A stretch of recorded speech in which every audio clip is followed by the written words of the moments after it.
In the land of Uz lived a man named Job, known for his integrity and deep reverence for God. He was honest, generous, and careful to turn away from evil. Job was blessed with great wealth, vast herds, many servants, and 10 beloved children. His life was full, and each day he prayed faithfully, even offering sacrifices on behalf of his children, fearing they might unknowingly sin. One day, in the heavenly courts, Satan accused Job of serving God only because of his prosperity. God allowed Satan to test Job, but not to take his life. Suddenly, disaster struck. Job lost his livestock, his servants, and finally his children, all in one terrible day. Grief overwhelmed him. Yet Job fell to the ground in worship and declared, "The Lord gave, and the Lord has taken away. Blessed be the name of the Lord." Satan returned and struck Job with painful sores from head to toe. Job sat in ashes, scraping his wounds with broken pottery. His wife urged him to curse God and die, but Job refused.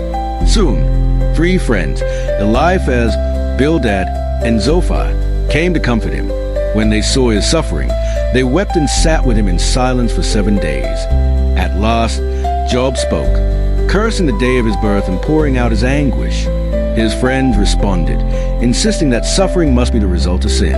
They urged Job to confess wrongdoing. Job, however, maintained his innocence and cried out in confusion, wondering why God would allow such pain to fall upon him.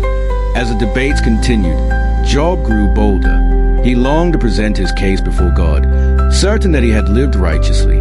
Though overwhelmed, he still held on to hope, declaring that his Redeemer lived and that one day he would see God, even after death. Out of a mighty whirlwind, God finally answered Job, not with explanations, but with questions. God spoke of the creation of the earth, the power of the seas, and the mysteries of the universe. Job realized how small human understanding is compared to God's infinite wisdom. Humbled, Job repented, not of hidden sin, but of questioning God's ways. God rebuked Job's friend for speaking wrongly and instructed him to seek Job's prayer. When Job prayed for them, God restored his fortunes, giving him twice what he had lost. Job was blessed with new children, renewed wealth, and a long life filled with peace.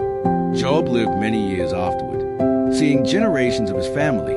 His story became a testament to endurance, faith, and trust in God even amid suffering.